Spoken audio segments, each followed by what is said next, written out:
C'est une image de carte postale. Sur la plage de Copacabana, les habitants de Rio profitent du retour à une vie presque normale.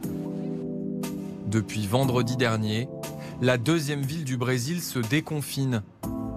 Selon les autorités locales, le nombre de contaminations semble repartir à la baisse.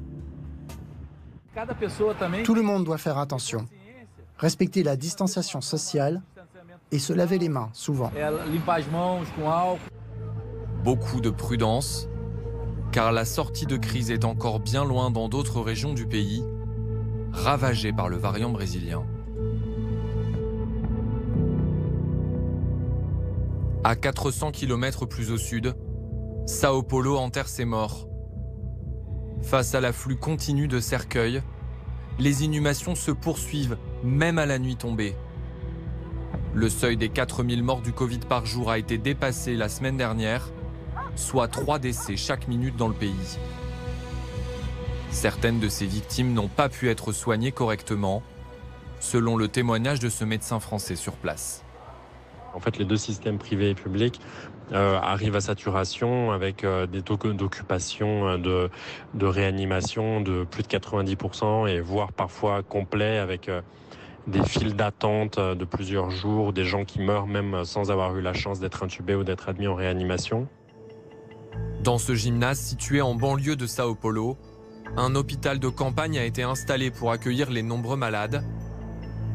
Pour parler avec leurs proches, il faut se contenter de la tablette ou du téléphone.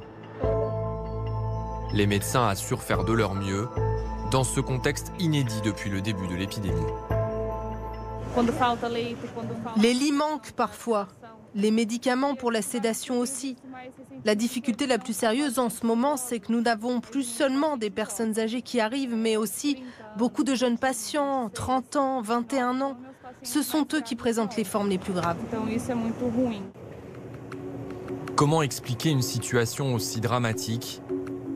Beaucoup pointent l'absence de mesures nationales strictes ou le non-respect de la distanciation sociale. Le variant brésilien semble être plus contagieux que la souche historique. Une autre de ses caractéristiques inquiète la communauté scientifique.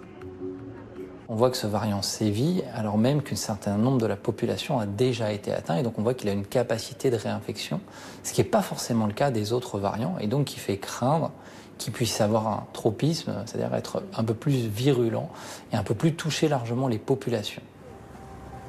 S'il parvient à défier l'immunité, le variant brésilien pourrait-il résister à la vaccination ? Cette perspective alarmante semble être écartée par des études récentes.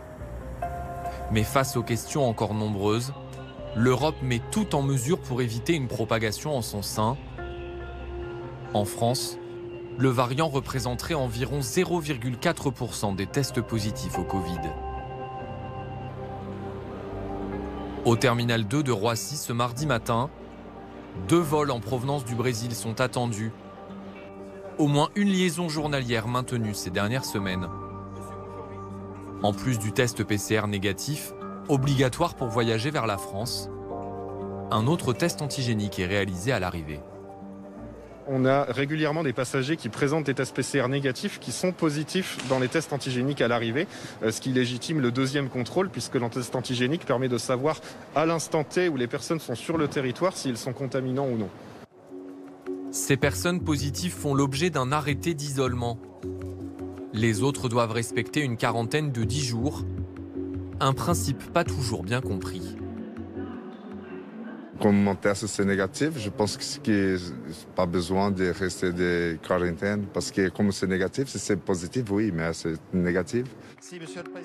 Un système facile à contourner qui a poussé le gouvernement à durcir le ton. Nous constatons que la situation s'aggrave et nous avons donc décidé de suspendre jusqu'à nouvel ordre tous les vols entre le Brésil et la France. Seuls des vols spéciaux pourront être organisés pour permettre le voyage de ressortissants français vers la métropole. Une liberté fondamentale rappelée il y a quelques semaines par le Conseil d'État.